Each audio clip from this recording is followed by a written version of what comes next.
Hola, buenos días.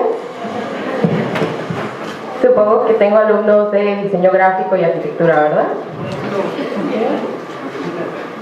Esta presentación no se basa nada más en un proyecto, porque en realidad no se llega a una proyección de algo físico. Es decir, no hay una proyección de un proyecto como tal, pero se hace una investigación previa de cuáles vendrían siendo las necesidades en dos delegaciones diferentes de Tijuana para llegar a un resultado. Se van a dividir en tres tipos, son, como dice el título, lotes baldíos, vamos a ver la parte de percepción y lo que vendría siendo un diseño naturalista. A lo largo de las clases para todos, inclusive en diseño, les han mostrado la parte de que las ciudades tienen que tener mayor sostenibilidad, que tienen que mejorar la calidad de vida, mejorar espacios públicos e incrementar las zonas verdes.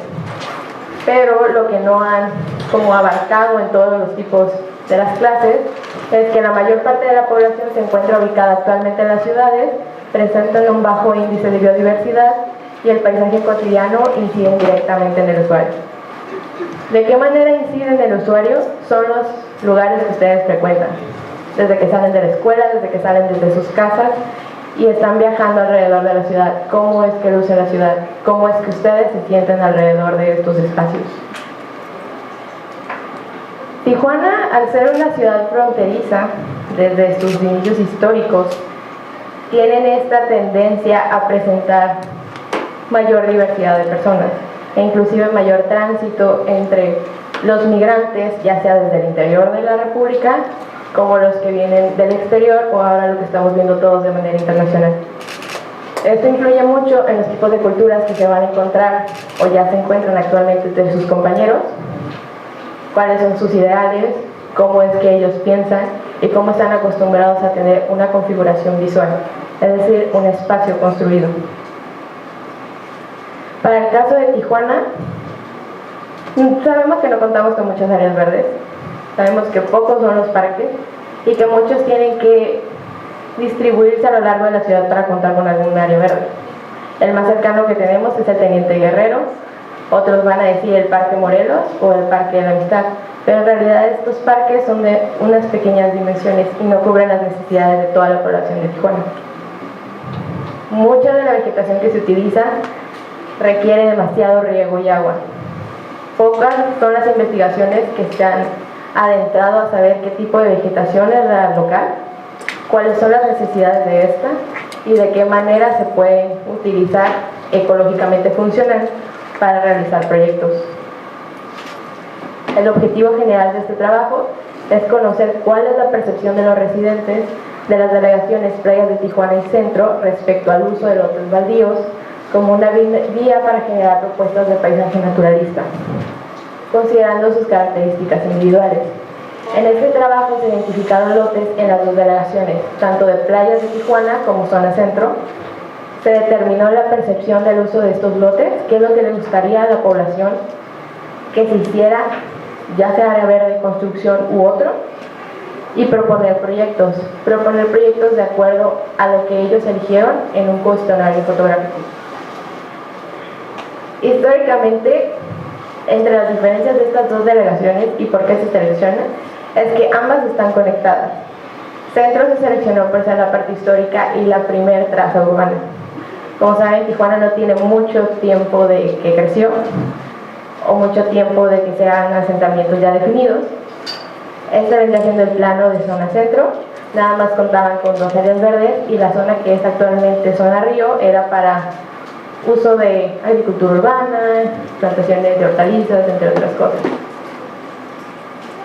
Las diferencias es que en la zona centro se cuenta con todos los servicios públicos, porque al ser una de las primeras trazas dotaron de infraestructura todos los espacios, pero en Playas no. En centros existen pocos lotes baldíos, según la literatura, mientras que en Playas se contaba con un mayor número de lotes baldíos por zonas de reserva. Las zonas de reserva son espacios para áreas de crecimiento, para fraccionar, para vender, para que se pueda tener unos espacios donde la ciudad pueda seguir creciendo y contar con estas líneas de guía.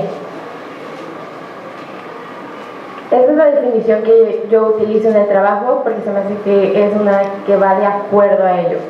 El paisaje se define como un espacio-tiempo, es decir, todo es cambiante, resultado de factores naturales y humanos. A veces a nosotros al proyectar se nos olvida que no somos los únicos en el mismo espacio. Tangibles e intangibles, que al ser percibido y moldeado por la gente refleja la biodiversidad de las culturas. No es lo mismo que yo les pregunté a usted que es un área verde, que a ella que es un área verde, porque por el tipo de género o inclusive las edades, cuáles han sido sus vivencias y sus culturas, van a tener respuestas completamente diferentes. La única forma de poderla vivir es espacio, tiempo.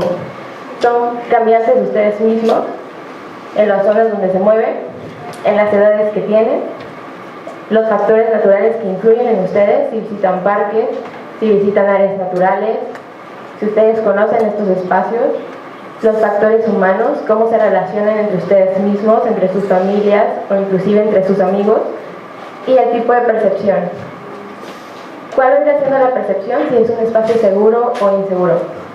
Cuando ustedes se sienten a gusto o no.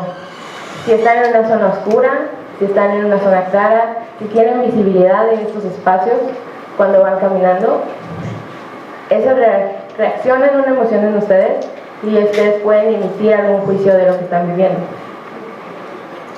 Para esta base se tuvo que hacer un estudio de análisis histórico. ¿Cómo sabemos qué tipo de paisaje es el adecuado según nosotros? Básicamente, el paisaje inicia del arte, del movimiento pictórico, de los cuadros, lo que solían pintar, las poesías, la parte lingüística, pero para la arquitectura del paisaje utilizaron diferentes variaciones.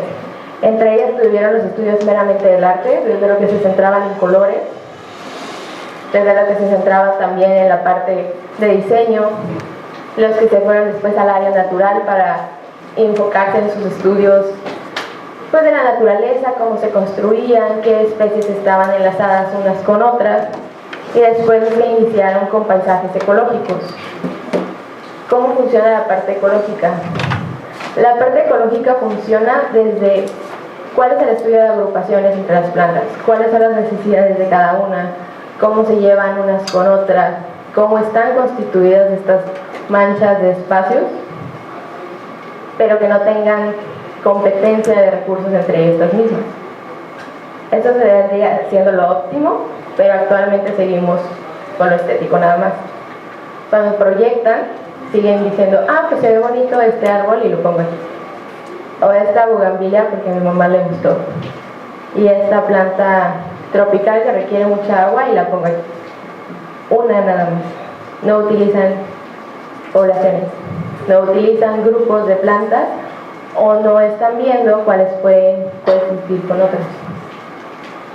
Si se diseñara de esta forma, pues tendrían más o menos la idea de cómo podrían bajar el número de especies que no sean del lugar y bajar el número de agua que se requiere, que es uno de los problemas que tenemos actualmente en la ciudad. Otros estudios han buscado qué tipo de plantas están en los lotes a raíz de las guerras y los residuos que quedaron en Alemania. Vieron de los lotes cuáles eran las plantas que crecían y empezaron a estudiar por qué estas se quedaron, cuáles son los tipos, son especies altas, son especies pequeñas. Predominaban las herbáceas, hierbas en este caso. Pero para el caso de Tijuana seguimos con el paisaje tradicional o convencional. Esta es una imagen del Parque Teniente Guerrero y básicamente tenemos el mismo estilo desde 1951 al área actual. No han cambiado mucho. Para el caso de los lotes baldíos, se pueden utilizar. Muchas de las preguntas que se van a encontrar es la parte de tenencia. ¿Cómo voy a ir a invadir un lote baldío que yo me encuentre? ¿Cómo voy a saber si es un espacio público o es privado?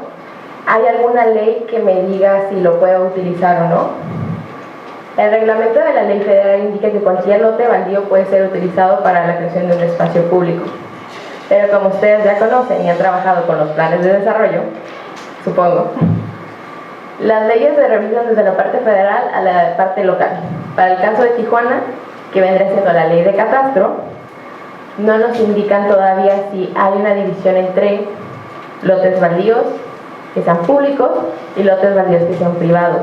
¿Esto por qué? Porque las bases de datos no están actualizadas. Entonces, para este proyecto, lo único que a nosotros nos quedaba era preguntar directamente a los locatarios y los que vivían a los alrededores de estos espacios si conocían si el lugar era público o privado. Obviamente nos encontramos con que la mayoría de los lotes eran privados, pero para eso la ley federal también nos indica otra idea, que los proyectos pueden ser de carácter ya sea que se quede o temporal. ¿Cómo puede ser de carácter temporal? Para el caso del Reino Unido, que son los más avanzados ahorita en la proyección de paisajes desde la parte ecológica y no estética, han empezado a ver cómo reaccionan las personas dejando diferentes colecciones.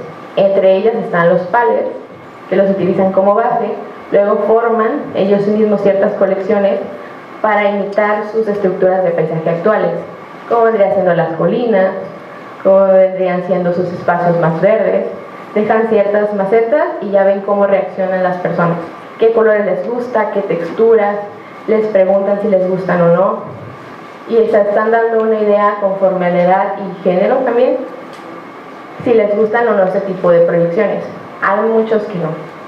¿Por qué? Porque dicen que luce desordenada, que no es de formas geométricas y que no ven césped alrededor, que es a lo que estamos acostumbrados nosotros. Si ya no había parques, si ya no hay espacios, entonces los proyectos se dividieron en unos más pequeños.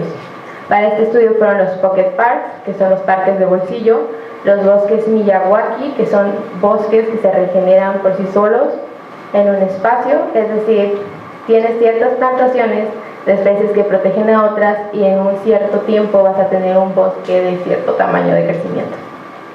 Los huertos urbanos, que pueden ser de cualquier dimensión, y los jardines. Hay que recordar que cualquier jardín o proyección que ustedes creen, en este caso, va a tener una repercusión a futuro en la fauna e inclusive en sus mismos espacios, de los beneficios que puedan obtener o de las alteraciones que puedan generar también. ¿Cómo se creó este estudio? Se tuvo que ir a crear una base de datos desde cero, es decir, se tomó la parte de Google Maps y Google Earth y se identificó en ambas delegaciones de marcar cada lote que se encontraba desde la vista aérea. Nos íbamos por cada cuadra, veíamos cada lote baldío y lo demarcábamos. Después, mediante un programa de sistema de información geográfica, que de seguro ya les han dado ustedes los cursos de INEGI, ¿verdad? ¿Se han asistido? Asistan. Porque esto nos hubiera, a mí en lo personal me hubiera ahorrado mucho tiempo si hubiera venido a esa charla. Se identificó cada uno de los lugares.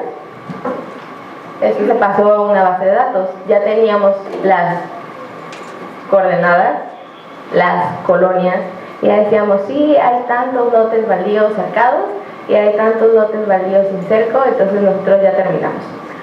¿Cómo saber que un lote baldío era privado o público? Por las definiciones de catastro, pues le dicen que cualquier lote baldío puede tener 50% de construcción o estar en ruinas. Nosotros no tomamos para el estudio los lotes que contuvieran bardas ni los lotes que estuvieran en zonas inseguras. Este tipo de proyecto se realizó a mediados de la parte de pandemia. Entonces básicamente fue cuando estuvo en semáforo amarillo que podíamos salir y medio explorar un poco la ciudad en lo que estaban los cambios de semáforo. Se encontraron 419 lotes para la zona de playas, de los cuales 318 no tenían cerco. Es decir, que de esos 318 se podría realizar algún proyecto. Si vemos las dimensiones, son muchas áreas verdes que podrían construirse, porque la más chica inicia en 66 metros cuadrados y la más grande está en 7.688 metros cuadrados. Para el caso del centro se encontraron 159 lotes cercados, que se descartaban, y quedaban nada más 114 lotes sin cerco. Un total de 273 espacios que podrían ser aprovechados, igual con dimensiones de 64 a 5.321. Con esto nosotros ya teníamos la respuesta que cualquiera de los 4 proyectos se podría generar, porque las dimensiones más grandes eran para los parques de bolsillo, que estaban entre los 100 y 400 metros cuadrados. Pero obviamente no se podían visitar todos los lotes por cuestiones de recursos y por cuestiones del espacio. La situación actual de la pandemia limitó a nada más, de los 318 se visitaron 69, de los cuales vimos por la cuestión de espacio y tiempo que seguían transformándose.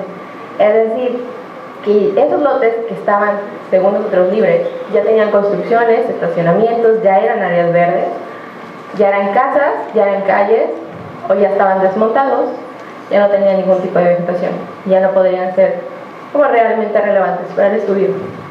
Y para el caso del centro, nada más quedaron 53.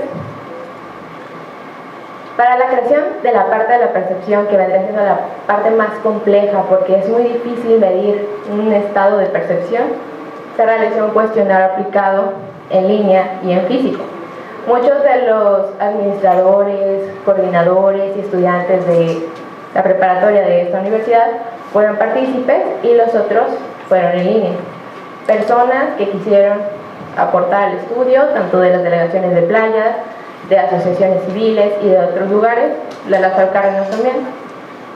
Ellos decidieron irse al enlace y opinar cuál era su opinión respecto a estos lotes.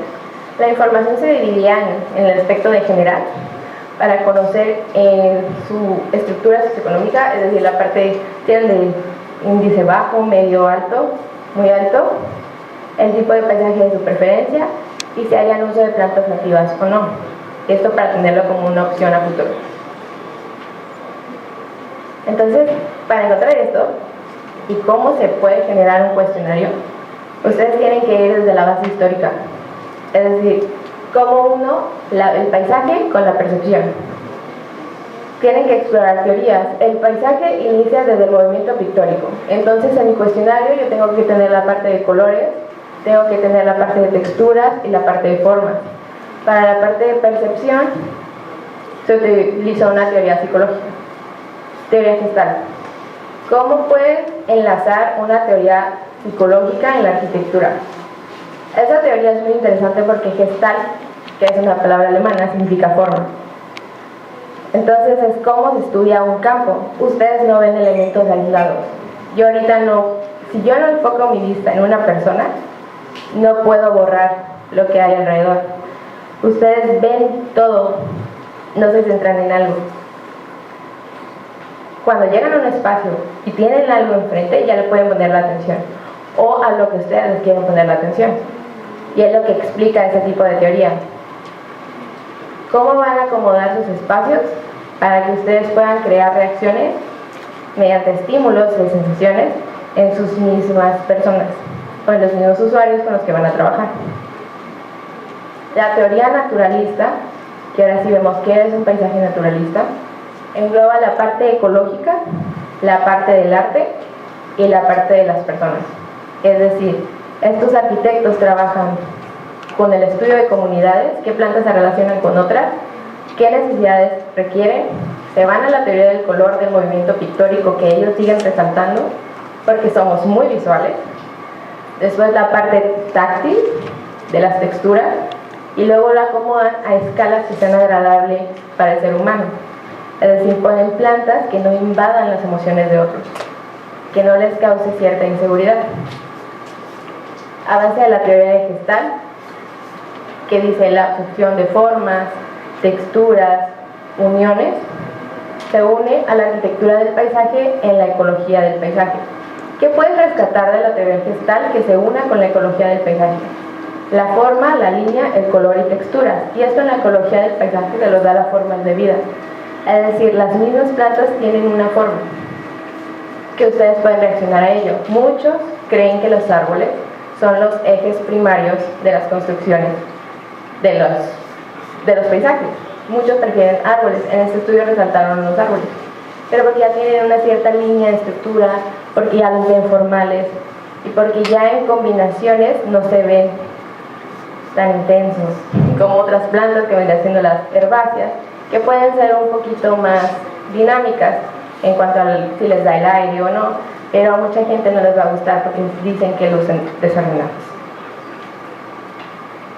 Los puntos clave que quedaron para este estudio son la similitud, que se usen elementos de la misma forma, la dirección, hacia dónde van a llevar a sus mismos visitantes, la disposición objetiva, cómo van a causar este asombro en las colecciones, los límites comunes, las barreras que ustedes les han explicado, utilícenlo como límites de espacio, el mismo tipo de vegetación, la agrupación, para crear, inclusive para la fauna, ciertas especies, necesitan crear grupos de plantas.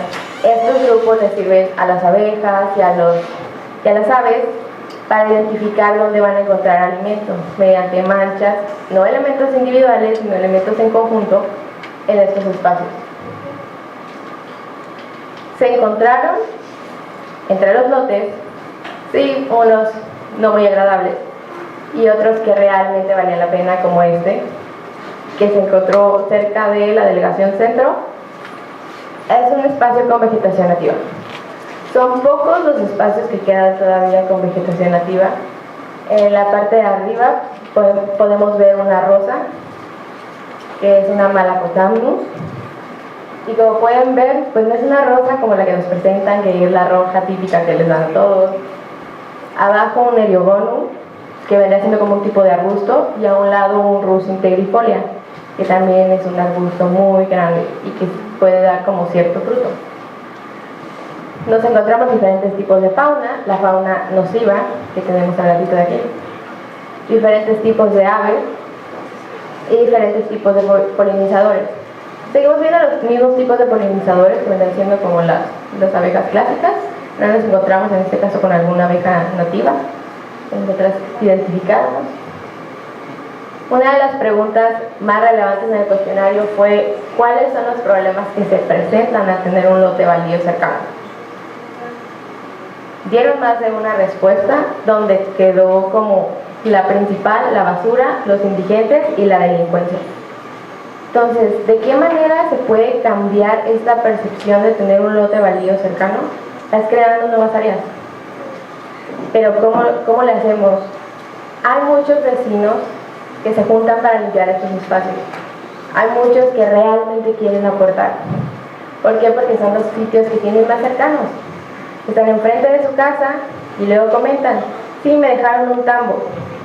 Ya se imaginarán de qué. Entonces, ¿cómo le puedo dar resolución a ese problema? Este fue el cuestionario que se les mostró. Se obtuvo 318 cuestionarios, de los cuales 177 fueron en físico, 117, y 199 en línea. Los resultados es que prefieren un área verde, sí invertirían tiempo, sí invertirían dinero para que estas áreas. El 24.9% de los entrevistados no tiene un área verde de gran tamaño cercana, se tiene que desplazar para llegar a otros parques.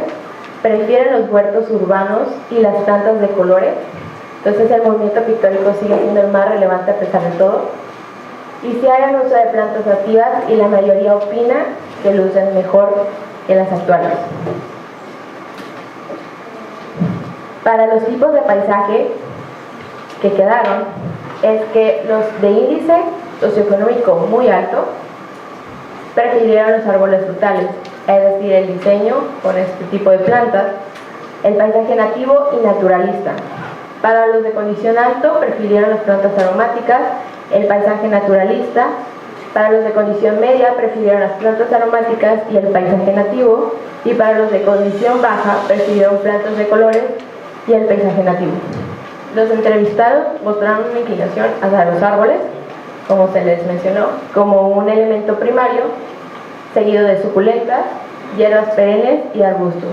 Para la fauna prefirieron aves, abejas, insectos y mariposas. Y eso vendría siendo todo por mi parte.